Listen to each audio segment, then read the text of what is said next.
Paciento informacijos santraukoje viršutinėje juostoje dešinėje paspauskite mygtuką Naujas elektroninės sveikatos istorijos ESI įrašas. Pasirodžiusiame langelyje pasirinkite medicininiai dokumentai ir sąraše pažymėkite E025 ambulatorinio apsilankymo aprašymas. Spauskite tęsti. Atidaroma pasirinkta dokumento forma. Užpildykite dokumento informaciją. Skiltis medicininiai duomenys.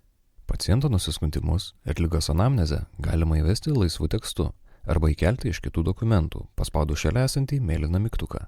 Atsidaro langas, kuriame matomi dokumentai, kuriuose jau gali būti užfiksuoti paciento nusiskundimai arba ligos anamnezė iš kitų įrašų. Atsidariusiame lange galima išsifiltruoti norimus duomenis.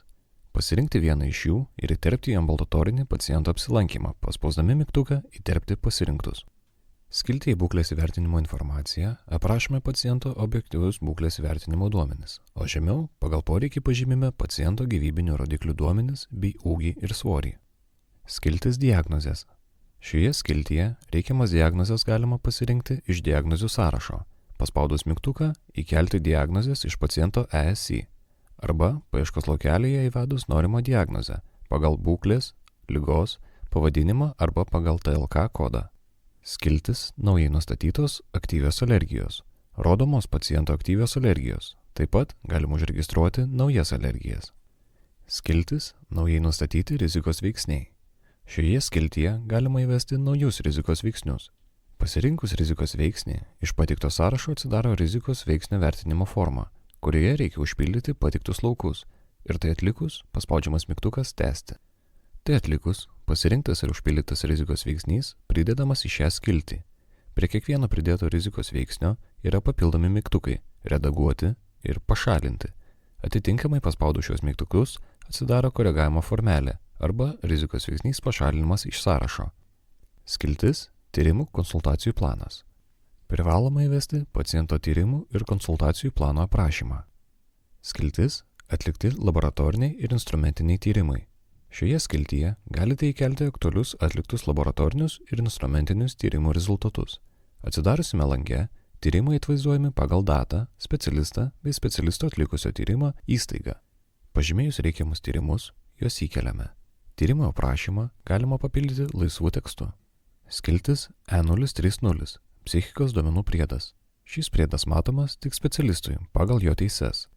Šioje skiltyje rodoma, ar yra užpildytas E030 priedas. Jei priedas neužpildytas, galima inicijuoti jo pildymą. Reikia pateikti E025 dokumentą ir paspausti aktyvų mygtuką sukurti psichikos duomenų priedą. Skiltis taikytas gydymas. Šioje skiltyje nurodomas taikytas gydymas – medikamentinis ar nemedikamentinis. Taip pat privaloma įvesti gydymo, slaugos, darbo, ambulatorinės priežiūros rekomendacijas. Atliktos intervencinės procedūros. Šioje skiltyje galima įvesti atliktas intervencinės procedūras pagal ACHI klasifikatorių. Įvedama procedūros atlikimo data, kuri yra intervencijos pradžios data. Galima intervencinę procedūrą patikslinti aprašymo lauke. Galima suvesti keletą procedūrų. Pridėjus keletą paslaugų, galima jas pakoreguoti arba ištrinti, jeigu buvo padaryta klaida. Suvedus duomenis, paspauskite mygtuką pridėti. Skiltis pranešimai. Reikia nurodyti pranešimo tipą ir pridėti papildomą aprašymą. Nepamiršti paspausti mygtuką pridėti. Skiltis nedarbingumo pažymėjimas pažymos. Pasirinkus reikiamą pažymėjimo tipą, atsidariusiame lange suvedami reikiami duomenys. Paspaudžiamas mygtukas pridėti. Skiltis naujagimio apžiūros namuose duomenys. Yra vienas laukelis aprašymas, kuriame galima įvesti informaciją apie naujagimio būklę, priežiūrą, rekomendacijas ir kitą reikalingą informaciją. Skiltis pastabos. Įveskite pastabas pagal poreikį.